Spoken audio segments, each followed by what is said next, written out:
Hello everyone, welcome back on this YouTube channel Tarang Academy. So again I'm back with a new video. Previous video में मैंने बात की थी about the coagulation of blood के बारे में, जिसमें मैंने ये 13 क्लॉटिंग फैक्टर्स डिस्कस किए थे विद अ ट्रिक. अगर आपने ये वीडियो नहीं देखा है तो इसकी वीडियो अभी देख लो, क्योंकि अगर आपको पूरी मैकेनिज्म समझनी है क्लॉटिंग की तो सबसे पहले आपको ये 13 फैक्टर्स याद होने चाहिए नंबर वाइज कि कौन से नंबर पे कौन सा फैक्टर है. फॉर एग्जांपल अगर मैं आपसे पूछूं कि 5वें नंबर पे कौन सा फैक्टर है तो आपको पता होना चाहिए कि 5वें नंबर पे लेवाइल फैक्टर है. ठीक है, तो अभी हम स्टार्ट करते हैं आज का वीडियो. और आज मैं डिस्कस कर रही हूँ एंजाइम कास्केड थ्योरी. ये बहुत कंफ्यूजिंग होती है बट मैंने इसको बहुत ही ईजी वे में एक्सप्लेन करने की पूरी कोशिश की है यहाँ पर. तो अच्छे से समझना, एक बार अगर समझ लिया तो बहुत आसान हो जाएगी. चलो अभी मैं स्टार्ट करती हूँ. Enzyme cascade theory. सो क्या होता है ना कि जो हमारे क्लॉटिंग फैक्टर्स है, जो अभी हमने पढ़े थे कि जो 13 क्लॉटिंग फैक्टर्स होते हैं वो प्रोटीन के बने होते हैं but in the form of the enzymes. अब ये जो एंजाइम्स हैं ये क्या होते हैं? ये इनएक्टिव एंजाइम हमारी बॉडी में पड़े रहते हैं. ठीक है, so clotting factors are the proteins in the form of enzyme present in the form of the inactive pro enzyme. तो हमारी बॉडी में ये इनएक्टिव प्रो एंजाइम के फॉर्म में पड़े हुए हैं, तो हमें इन्हें करना पड़ेगा सबसे पहले तो एक्टिव, अगर हमें इनसे क्लॉट बनवाना है. तो ब्लड क्लॉटिंग की 3 स्टेजेस होती हैं. इन तीनों स्टेजेस को पहले ढंग से समझ लो कौन कौन सी हैं. देखो, सबसे पहली स्टेज होती है the formation of prothrombin activator. तो दिस वन, सबसे पहले तो हमें प्रोथ्रोम्बिन बनाना है, ये ध्यान रखना. ठीक है, फॉर्मेशन करना है. उसके बाद the second one is the conversion of prothrombin into the thrombin. तो अब हमें प्रोथ्रोम्बिन को थ्रोम्बिन में बदलना है. उसके बाद last one is the conversion of fibrinogen into fibrin. तो सबसे एंड में हमें बनाना क्या है? हमें सबसे एंड में बनाना होता है फाइब्रिन. ठीक है, फाइब्रिन से ही वो क्लॉट बनते हैं, ब्लड क्लॉट बनता है. तो सबसे पहले बात अभी क्या समझ में आती है हमें कि प्रोथ्रोम्बिन से थ्रोम्बिन बनाने के लिए ज़रूरी है हमें प्रोथ्रोम्बिन एक्टिवेटर को बनाना. और थ्रोम्बिन को बनाना क्यों ज़रूरी है? क्योंकि ये ही फाइब्रिनोजन को फाइब्रिन में कन्वर्ट करेगा. तो ये तीनों ही स्टेजेस एक दूसरे से काफ़ी रिलेटेबल और इम्पॉर्टेंट है. नाउ जब आप पढ़ोगे ना इन सारी स्टेजेस को तो आपको पूरी थ्योरी में ये वर्ड बार बार सुनने को मिलेगा, इंट्रेंसिक और एक्सट्रेंसिक पाथवे. तो सबसे पहले मैं इसका कंफ्यूजन यहाँ पर क्लियर कर देती हूँ कि what is the intrinsic pathway और what is the extrinsic pathway. Intrinsic pathway is the activated by a trauma. जो इंट्रेंसिक पाथवे होता है वो ट्रॉमा की वजह से एक्टिवेट हुआ है इनसाइड द वेस्कुलर सिस्टम. जो हमारा वेस्कुलर सिस्टम मतलब कि जो ब्लड वेसल्स है उनके अंदर ट्रॉमा की वजह से जो एक्टिवेटेड हो रहा है वो होता है इंट्रेंसिक पाथवे. और what is the extrinsic pathway? Extrinsic pathway which is activated by the external trauma. तो जो बाहर की तरफ होगा, जो ब्लड वेसल से बाहर होगा, that is the extrinsic pathway. और जो ब्लड वेसल्स के अंदर होगा वो होगा इंट्रेंसिक पाथवे. ठीक है, अभी हम स्टार्ट करते हैं विद द स्टेज 1. तो स्टेज 1 में ही हम 2 पाथवे पढ़ते हैं. ठीक है, पहली स्टेज में ही 2 पाथवे पढ़ेंगे, उसके बाद 2 पाथवे नहीं है, फिर वो एक कंबाइंड हो जाएगा. तो 2 पाथवे कौन कौन से हैं? वही इंट्रेंसिक और एक्सट्रेंसिक. तो जो इंट्रेंसिक वाला है उससे हम स्टार्ट करते हैं. इंट्रेंसिक पाथवे में पूरे 8 स्टेप हैं, तो ध्यान से सुनना, एक एक चीज़ को पूरा क्लियर हो जाएगा. Intrinsic pathway, formation of prothrombin activator is initiated by the platelets. अब ऑब्वियसली हमें पता है कि जो वेस्कुलर सिस्टम है, जो वेसल्स है, उसके अंदर होती हैं प्लेटलेट्स. ठीक है, तो इंट्रिंसिक पाथवे में क्या आएगा? प्लेटलेट्स. तो जो प्रोथ्रोम्बिन एक्टिवेटर है इसकी जो शुरुआत है वो कौन करेगा? प्लेटलेट्स करेंगी. इसके 8 स्टेप हैं, तो एक एक करके हम इनको पढ़ते हैं. Okay, so these are the 8 step. सबसे पहले क्या होगा? ड्यूरिंग द इंजरी, जब चोट लगती है तब जो ब्लड वेसल्स हैं वो रप्चर हो जाती हैं. तो यहाँ पर मैंने बना दिया ब्लड वेसल्स जो कि रप्चर हो रही है. तो during the injury blood vessels rupture, endothelium damage. तो सबको पता है कि ब्लड वेसल्स किसकी बनी होती है? एंडोथीलियम की बनी होती है. तो जब ब्लड वेसल्स टूटेगी तो एंडोथीलियम भी टूट जाएगी, डैमेज हो जाएगी, जिसकी वजह से जो एंडोथीलियम के नीचे कोलेजन होता है वो बाहर की तरफ एक्सपोज हो जाता है. तो पहला स्टेप समझ में आया. During the injury blood vessel rupture हुई, ब्लड वेसल के रप्चर होने की वजह से एंडोथीलियम डैमेज हो गया और जो कोलेजन था वो बाहर की तरफ एक्सपोज हो गया. नेक्स्ट सेकेंड पॉइंट में क्या आता है, व्हेन हेगमैन फैक्टर। अब अच्छा एक चीज यहाँ पर ध्यान रखना कि मैं आपको एक दिखा देती हूँ इन फैक्टर्स से, जो क्लॉटिंग फैक्टर्स है ना, पहली बात तो ये 13 के 13 याद होने चाहिए, ठीक है। तो ये जो क्लॉटिंग फैक्टर्स का हम जो स्टेज 1 पढ़ रहे हैं, ठीक है, स्टेज 1 की शुरुआत ना इससे होती है, ठीक है, हेगमैन फैक्टर 12th नंबर से, ठीक है। और इसका फाइब्रिन स्टेबलाइजिंग फैक्टर का यूज हम सबसे लास्ट वाली स्टेज में करेंगे, ठीक है, सबसे लास्ट में, और इस वाली की भी हम लास्ट में करेंगे। तो फाइब्रिनोजन और जो लास्ट वाला फाइब्रिन स्टेबलाइजिंग फैक्टर है ये सबसे लास्ट स्टेज में आएगा, ठीक है। और स्टेज 1 में शुरुआत कहाँ से होगी, इस वाले से, ठीक है, ये स्टेज 1 से शुरू होता है हेगमैन फैक्टर।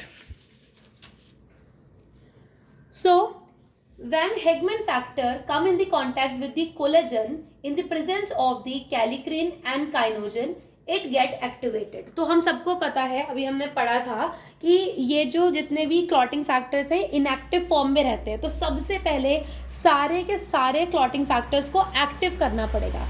एक्टिव करने के लिए वही शुरुआत हो गई है यहाँ से कि जो 12th नंबर वाला फैक्टर था वो कैसे एक्टिवेट हुआ, कोलेजन के कांटेक्ट में आके, किसकी प्रेजेंस में, कालिकेरिन एंड काइनोजन की प्रेजेंस में आके। नाउ ये जो एक्टिवेटेड हेगमैन फैक्टर है ये एक्टिवेट करेगा फैक्टर प्लाज्मा थ्रोम्बोप्लास्टिन को, जो कि 11th नंबर का है, ठीक है।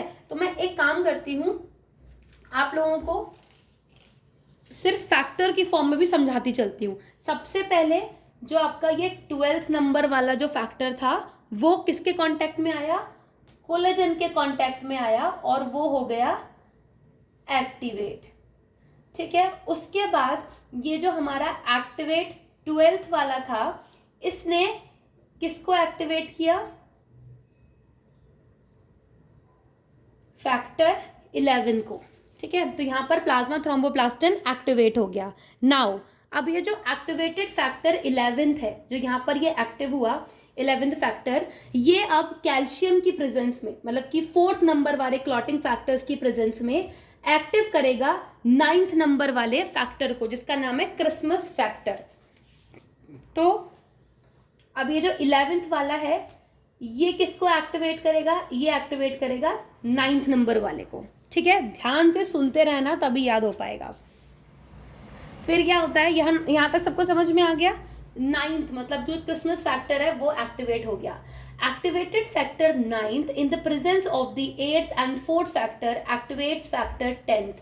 तो अब ये जो 9th वाला था, ये जो 9th वाला फैक्टर था इसने किसको एक्टिवेट किया, 10th वाले को, किसकी प्रेजेंस में, 8th नंबर और 4th नंबर वाले फैक्टर की प्रेजेंस में, ठीक है।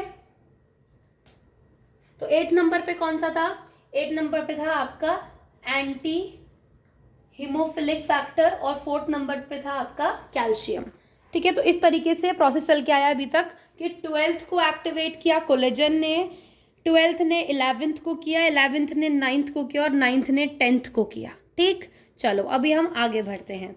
इसके बाद क्या हुआ, अब हमारा ये जो 10th नंबर वाला फैक्टर था ये एक्टिवेट हो गया और ये बहुत इंपॉर्टेंट है, ठीक है। When platelets come in contact with the collagen, तो ये चीज़ यहाँ पर इंपॉर्टेंट है क्योंकि प्लेटलेट से ही सब कुछ शुरुआत हुई थी कि जब प्लेटलेट्स कोलेजन के कांटेक्ट में आती हैं और एक्टिवेट होती हैं तो वो रिलीज करती हैं फॉस्फोलिपिड्स, ठीक है। नाउ ये बहुत इंपॉर्टेंट है, this one the last step, और ये बहुत इंपॉर्टेंट है कि ये जो 10th नंबर का यहाँ पर फैक्टर एक्टिवेट हुआ था वो, और प्लेटलेट से ये जो फॉस्फोलिपिड बना था वो, और फैक्टर नंबर जो 5 है आपका, ये सब कैल्शियम की प्रेजेंस में मिलकर बनाते हैं प्रोथ्रोम्बिन एक्टिवेटर, ठीक। बात समझ में आई सबको। अब आप कहोगे मैम ये फैक्टर 5 कैसे एक्टिवेट हो गया, ये एक्टिवेट होता है by the positive feedback of thrombin की वजह से, ठीक है, फैक्टर नंबर 5। तो ये 8 स्टेप है, this is the most important, ये आपको अच्छे से समझ लेने हैं। आई नो वीडियो थोड़ा लंबा होने वाला है, बट इस वीडियो को अगर तुम 2 बार भी देख लोगे ना तुम्हें सब समझ आ जाएगा। तो इसका शॉर्ट फॉर्म मैंने यहाँ पर सब लिख दिया है, स्क्रीनशॉट ले लो इसके और अच्छे से आपको याद हो जाएगा। नाउ अभी हम आगे बढ़ेंगे। सो अभी हमने ये तो समझ लिया कि इंट्रिंसिक पाथवे में कैसे काम होता है, कैसे प्रोथ्रोम्बिन एक्टिवेटर बनता है। प्लेटलेट से 8 स्टेप है। नेक्स्ट हम बात करेंगे एक्सट्रिंसिक की। सो एक्सट्रेंसिक पाथवे कैसे इनिशिएटेड होगा? इंट्रेंसिक हुआ था प्लेटलेट से, एक्सट्रेंसिक पाथवे इनिशिएटेड होगा by the tissue thromboplastin. Tissue thromboplastin कौन से नंबर का फैक्टर था? 3rd नंबर का फैक्टर। आप यहाँ पर देख भी सकते हो, ये लिखा हुआ है 3rd नंबर का factor. So initiated by tissue thromboplastin which is formed from the injured tissue. तो एक्सट्रेंसिक की बात कर रहे हैं तो टिश्यू की बात होगी। तो क्या हुआ कि यहाँ पर जो हमारा टिश्यू था वो डैमेज हुआ, तो डैमेज टिश्यू ने रिलीज किया टिश्यू थ्रोम्बोप्लास्टिन जो कि 3rd नंबर का फैक्टर था, जिसके अंदर क्या क्या होता है? थ्रोम्बोप्लास्टिन कंटेन करता है प्रोटीन, फॉस्फोलिपिड और ग्लाइकोप्रोटीन को। अब ये जो फॉस्फोलिपिड और ग्लाइकोप्रोटीन थे, इन्होंने क्या किया कि जो इनएक्टिवेटेड फैक्टर 10th था उसको उन्होंने एक्टिवेट कर दिया। किसने? फॉस्फोलिपिड और ग्लाइकोप्रोटीन ने मिलके एक्सट्रिंसिक पाथवे में, ठीक है। उसके बाद ये जो एक्टिवेटेड फैक्टर 10 था, क्योंकि यहाँ ये एक्टिव हो गया, तो ये एक्टिवेटेड फैक्टर 10 और ये एक्टिवेटेड फैक्टर 5 और फॉस्फोलिपिड, कौन से फॉस्फोलिपिड? जो कि डैमेज टिश्यू से इधर थ्रोम्बोप्लास्टिन के रिलीज होने की वजह से आया था, वो फॉस्फोलिपिड फैक्टर 5 और फैक्टर 10 मिलके in the presence of the calcium बना देते हैं प्रोथ्रोम्बिन एक्टिवेटर को, ठीक है। ये दोनों जो रिएक्शन है, जो इंट्रेंसिक और एक्सट्रेंसिक, ये दोनों की साथ में चलती हैं, ऐसा नहीं है अलग अलग चल रही है, दोनों की साथ में चल रही है। इंट्रेंसिक ब्लड वेसल्स के अंदर चल रही है, एक्सट्रेंसिक बाहर चल रही है, और दोनों ने कंबाइन करके क्या बना दिया? प्रोथ्रोम्बिन एक्टिवेटर बना दिया। अब अगर हम यहाँ पर आते हैं बेटा कंक्लूजन में, तो कंक्लूजन में मुझे ये समझ आता है कि हमारे लिए सबसे ज़्यादा क्या इंपॉर्टेंट है? 10th नंबर का फैक्टर, जिसका नाम क्या है? 10th नंबर वाले को हम बोलते हैं Stuart power factor. 5th number का फैक्टर जिसका नाम है लेबाइल फैक्टर, और फॉस्फोलिपिड। जो हमारा इंट्रेंसिक पाथवे था, इंट्रेंसिक पाथवे में फॉस्फोलिपिड कहाँ से आए थे? वो आए थे प्लेटलेट्स और कोलेजन के कांटेक्ट में आके। हमने यहाँ पर पढ़ा था, ये देखो, प्लेटलेट्स और कोलेजन जब कांटेक्ट में आते हैं तब फॉस्फोलिपिड बनता है। और यहाँ पर हमने पढ़ा है इस वाले में कैसे बना फॉस्फोलिपिड? टिश्यू थ्रोम्बोप्लास्टिन से बन के आता है। तो ये लास्टली क्या बना देते हैं? ये तीनों मिलके ही बनाते हैं हमारे प्रोथ्रोम्बिन एक्टिवेटर को, ठीक है। This is the conclusion. कुछ नहीं समझ आए, इतना तो समझना चाहिए, ठीक है। और जो भी कंफ्यूजन है, इंट्रेंसिक पाथवे थोड़ा सा लंबा है, 8 स्टेप है, तो वो मैंने यहाँ पर बहुत अच्छे से सम अप कर दिए हैं। Take a screenshot of this and let me know in the comment section कि तुमको ये चीज़ समझ आई या नहीं आई, क्योंकि मैंने इस वीडियो में बहुत ज़्यादा मेहनत करके तुम्हें पढ़ाया है और एक एक चीज़ को समझाई। अगर एक बार में वीडियो ना समझ में आई हो तो एक बार और इसको देखना। सो जैसा कि हमने फर्स्ट पे क्या पढ़ा था कि 3 स्टेज होती हैं। पहली स्टेज तो अभी हमने कवर कर ली कि प्रोथ्रोम्बिन एक्टिवेटर तो बन गया इंट्रेंसिक और एक्सट्रेंसिक पाथवे दोनों से। Now the second stage that is the conversion of the prothrombin into the thrombin. अब हम इसके बारे में पढ़ेंगे। ओके, सो स्टेज 2 क्या है? The conversion of prothrombin into the thrombin. ये कैसे होगा? इंट्रेंसिक और एक्सट्रेंसिक पाथवे से जो प्रोथ्रोम्बिन एक्टिवेटर बना, उसने प्रोथ्रोम्बिन को थ्रोम्बिन में कन्वर्ट कर दिया in the presence of the calcium. पहला स्टेप कवर, सिंपली समझ आ गया। उसके बाद क्या होता है? जैसे ही थ्रोम्बिन बन जाता है तो एक थ्रोम्बिन के बनने से आगे और बहुत सारे थ्रोम्बिन मॉलिक्यूल्स का फॉर्मेशन होना स्टार्ट हो जाता है, ठीक है। सिंपल, ये 2 स्टेप थे इसके। स्टेज 2 के सिर्फ 2 ही स्टेप हैं और बहुत ही क्लियरली आपको समझ आ गए होंगे, I hope so. Now stage 3। Stage 3 में 3 स्टेज हैं, 3 स्टेप्स हैं, तो उनको ध्यान रखना, ठीक है। स्टेज 3 में क्या है? Conversion of fibrinogen into fibrin. अब फाइनली जो हमारा पहला वाला फैक्टर था और जो लास्ट वाला फैक्टर था उसका यूज होगा। देखो अभी तक इसमें हमने फर्स्ट का और लास्ट वाले का यूज नहीं किया है, तो अब हम इन दोनों का यूज करेंगे, ठीक है। Now let get start. Conversion of fibrinogen into fibrin by thrombin. तो थ्रोम्बिन बनाना क्यों जरूरी था? क्योंकि ये ही कन्वर्ट कर पाएगा फाइब्रिनोजन को इनटू फाइब्रिन में, इसलिए second stage is important. Now ये जो हमारा इनएक्टिव फाइब्रिनोजन था वो एक्टिवेट हुआ बाय दी थ्रोम्बिन की वजह से, और जब फाइब्रिनोजन एक्टिवेट होता है तो ये लूज कर देता है अपने 2 पेयर ऑफ पॉलीपेप्टाइड्स, ठीक है, जिसकी वजह से हम इस फाइब्रिनोजन को, इस एक्टिवेटेड फाइब्रिनोजन को बोलते हैं फाइब्रिन मोनोमर। सेकेंड स्टेप में क्या होता है? ये जो फाइब्रिन मोनोमर है ये पॉलीमराइज करता है विद अदर मोनोमर और एक लूजली स्ट्रैंड बना लेता है फाइब्रिन के। ठीक है, बात समझ में आई? सबसे पहले जो इनएक्टिव फाइब्रिनोजन था, जो पहला वाला क्लॉटिंग फैक्टर है, वो एक्टिवेट हुआ बाय दी थ्रोम्बिन। जब ये एक्टिवेट हुआ तो इसने अपने 2 पेयर ऑफ पॉलीपेप्टाइड लूज कर दिए, जिसकी वजह से हम इसको मोनोमर बोलने लग गए। अब ये जो फाइब्रिन मोनोमर है ये पॉलीमराइज कर रहा है विद द अदर मोनोमर और लूजली स्ट्रैंड को फॉर्म कर देता है। ठीक है, बट लूज से तो क्लॉट बनेगा नहीं, लूजली स्ट्रैंड से। तो अभी हमें इन जो स्ट्रैंड बने हैं उनको टाइट करना पड़ेगा। तो थर्ड स्टेप में क्या होता है कि जो लूजली अरेंज स्ट्रैंड्स हैं वो डेंस और टाइट फाइब्रिन में कन्वर्ट होते हैं by the fibrin stabilising factor से। ये है आपका लास्ट वाला फैक्टर जो आपने पढ़ा था, this one is the last one. Fibrin stabilising factor जो है, जिसको हम बोलते हैं फाइब्रिनेज, वो लूजली अरेंज स्ट्रैंड्स को डेंस और टाइट में कन्वर्ट कर देता है और फाइनली बन जाता है आपका क्लॉट। ठीक है, सो आई होप इस 15 मिनट की वीडियो में आपने बहुत कुछ सीखा होगा। मैंने यहाँ पर आपको बहुत ही इजी वे में समझाया है पूरा क्लॉटिंग मैकेनिज्म। अगर आपको समझ में आया हो, दिल से मैं बोल रही हूँ, प्लीज़ मुझे कमेंट सेक्शन में बताना कि आपने वीडियो को यहाँ तक देखा है और सब समझ में आया। और वीडियो को लाइक करना, शेयर करना। This is all what I want from you all. Till then bye bye, take care, thank you so much.